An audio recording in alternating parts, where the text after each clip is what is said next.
Ya, lagi-lagi hoax menyebar di negeri ini. Kali ini lagi-lagi KPU yang diserang. Politisi Partai Demokrat yang membuat hal ini kemudian menjadi viral. Kami mengajak Anda untuk mengecek faktanya dalam segmen Fact Check bersama Dade Salampesi di Newsroom Metro TV. Dade, silakan.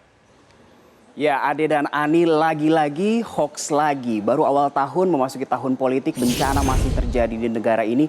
Tapi ternyata sudah ada yang menyebarluaskan hoax dengan berbagai tujuan. Saya akan mengajak Anda untuk melihat negara-negara dan demokrasi satu negara yang hancur karena hoax. Tapi sebelumnya kita lihat dulu hoax yang viral baru-baru ini setidaknya dalam 3 hari terakhir yang diakibatkan oleh, kita lihat, tweet atau cuitan dari politisi Partai Demokrat, tepatnya Wakil Sekjen Partai Demokrat Andi Arief. Mohon dicek kabarnya. Ada 7 kontainer surat suara yang sudah dicoblos di Tanjung Priok. Kita baca bersama supaya tidak fitnah, harap dicek kebenarannya karena ini kabar sudah beredar.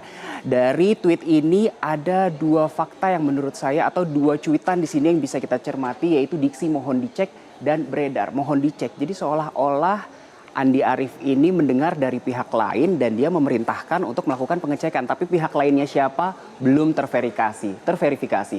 Dan juga kalimat terakhir karena ini kabar sudah beredar. Karena Andi Arief ini adalah tokoh publik, tentunya tweet dia bisa disebarluaskan atau bisa dikonsumsi publik. Artinya bukan hanya kabar yang sudah beredar, tapi Andi Arief juga ikut menyebarluaskan, bukan? Oke, kita lihat selanjutnya, tapi ternyata pemirsa, cuitan Andi Arief ini hanya bertahan sebentar di udara, hanya bertahan sebentar di akun Twitternya karena tak lama berselang cuitannya di Twitter pribadinya @andiarif_ sudah dihapus. Dan Komisi Pemilihan Umum juga gerah dengan berita ini sehingga melakukan sidak ke Pelabuhan Tanjung Priok pada Rabu malam hingga Kamis dini hari. Ada juga yang mengungkapkan bahwa cuitan Andi Arief ini dihapus tidak lama setelah KPU mengkonfirmasi bahwa tidak ada tuh 7 kontainer di Pelabuhan Tanjung Priok. Kita lihat apa kata KPU usai mereka mengecek langsung ke Pelabuhan Tanjung Priok. Ternyata soal 7 kontainer surat suara tercoblos, KPU mengatakan kami belum cetak kok. Jadi bagaimana mungkin ada 7 kontainer yang berisi surat suara yang sudah tercoblos untuk salah satu pasangan calon. Bahkan lebih jauh kata KPU, kita lihat proses pengadaan surat suara baru berjalan dan belum dicetak sama sekali. Walaupun isu ini menyebutkan bahwa kontainer-kontainer ini berisi surat suara yang berasal dari Tiongkok. Kita harus melihat dengan jeli dan ternyata karena gerah dengan masalah ini, KPU langsung melaporkannya ke Bareskrim pada Kamis sore KPU melaporkannya ke Bareskrim. Ini dia suasananya saat kemarin sore, Kamis sore, KPU melaporkan kasus ini kepada Bareskrim. Di sini Ketua KPU Arief ditemani oleh beberapa komisioner KPU, ada juga komisioner KPU DKI Jakarta dan ada juga anggota Bawaslu Republik Indonesia Fritz Siregar. Dan usai melaporkan kejadian ini ke Bareskrim, pihak KPU di hari Kamis malam langsung memberikan pernyataannya. Kita lihat dulu. Kemudian memberi pengaruh pada kita apa enggak? Kalau itu tidak memberi pengaruh apa-apa, kami diamkan saja. Supaya tidak makin gaduh gitu ya. Nah, tapi kami melihat kemarin itu ini kalau dibiarkan ini keterlaluan katanya. Jadi kalau menurut KPU selama ini memang sudah banyak isu yang mendiskreditkan kredibilitas mereka. Ada yang berpengaruh untuk masyarakat, ada juga yang tidak berpengaruh. Menurut Ketua KPU tadi di kesempatan yang sama pada Kamis malam, kalau tidak berpengaruh untuk masyarakat ya mereka bodoh amat, biar-biar saja. Tapi yang kali ini memang sudah keterlaluan dan berpengaruh untuk masyarakat sehingga mereka melaporkannya kepada Bareskrim Polri. Kita lihat juga apa kata Bea Cukai terkait hal ini, mengingat 7 kontainer yang diisukan berisi surat suara ini ada di dalam ranah pengawasan Bea Cukai. Ini dia. Setelah kita lakukan pengecekan terhadap data importasi, terus kita lakukan juga pengecekan di lapangan, pemasukan terhadap 7 kontainer surat suara tersebut adalah tidak benar. Jadi hampir pasti nih memang tidak ada alias isu 7 kontainer berisi surat suara yang sudah tercoblos ini hoax. Dan lalu apa kata Istana? Ternyata Istana juga ikut gerah.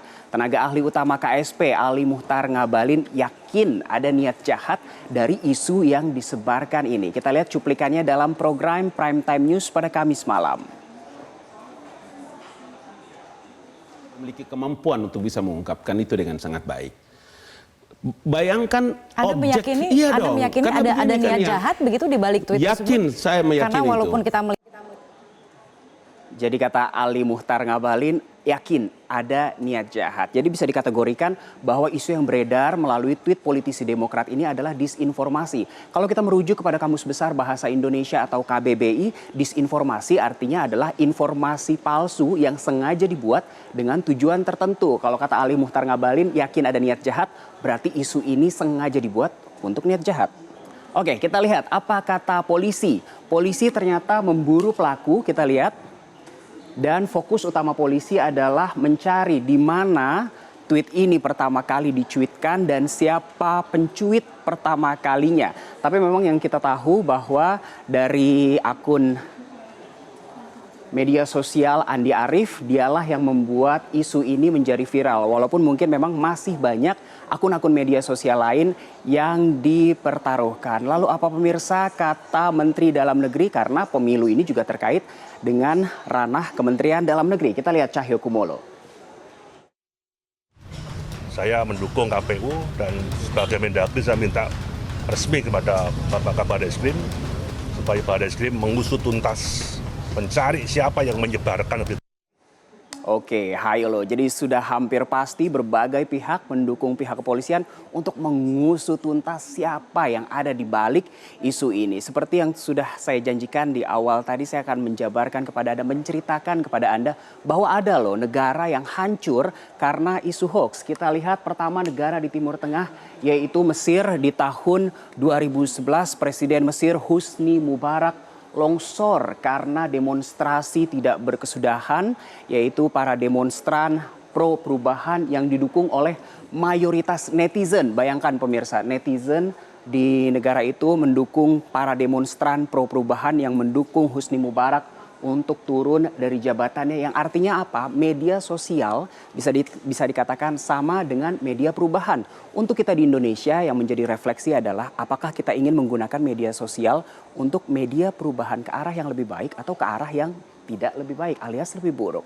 Selain Mesir, kita ke negara Paman Sam, yaitu negara bisa dikatakan sebagai negara besar di dunia pemirsa. Pada pemilu Amerika Serikat di tahun 2016 lalu juga muncul hoax disinformasi, dan di pemilu Amerika Serikat ini diisukan syarat intervensi Rusia, serangan cyber di mana-mana, bahkan email lawan dari Donald Trump yaitu Hillary sempat diretas. Dan pasca pemilu, pasca Trump ditetapkan sebagai Presiden Amerika Serikat terpilih, ternyata ada temuan 470 akun media sosial palsu yang berbasis di Rusia dan rata-rata kontennya untuk memenangkan Trump. Sampai saat ini FBI masih menyelidiki kasus ini. Dan kembali lagi ke kita, apakah kita mau menggunakan media sosial sebagai media perubahan untuk ke arah yang lebih baik atau yang menjatuhkan masa depan bangsa Indonesia. Saya kembalikan ke Anda pemirsa, Ani dan Egan.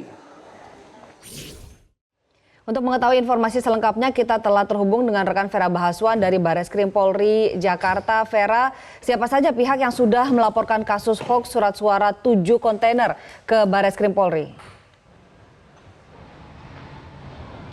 Ya Andi, sampai dengan hari ini masih ada 4 pihak yang datang ke Barreskrim Polri untuk melakukan pelaporan maupun juga penyerahan sejumlah barang bukti. Yang pertama pada tanggal 3 Januari atau hari Kamis kemarin, yaitu yang pertama adalah dari pihak tim relawan Jokowi Maruf Amin. Pada pukul 9.30 waktu Indonesia Barat mendatangi Barreskrim Polri dan menyerahkan sejumlah barang bukti yakni rekaman suara beserta dengan klipingan video maupun juga dari print media sosial yang sudah tersebar. Di antaranya dari Instagram, kemudian juga Facebook serta dari WhatsApp. Pihak tim relawan Jokowi Maruf Amin ini merasa dirugikan dengan adanya berita bohong ini terhadap pihak Jokowi dan juga Maruf Amin. Kemudian yang kedua pada pukul 11 waktu Indonesia Barat, yaitu Menteri Dalam Negeri Cahyokumolo mendatangi Barreskrim Polri untuk dapat segera mengusut kasus ini. Kemudian pada pukul 15.30 waktu Indonesia Barat, Komisi Pemilihan Umum beserta dengan Bawaslu mendatangi Bares Krim Polri untuk melakukan pelaporan beserta dengan menyerahkan sejumlah barang bukti, yakni 3 rekaman suara beserta dengan juga print media sosial.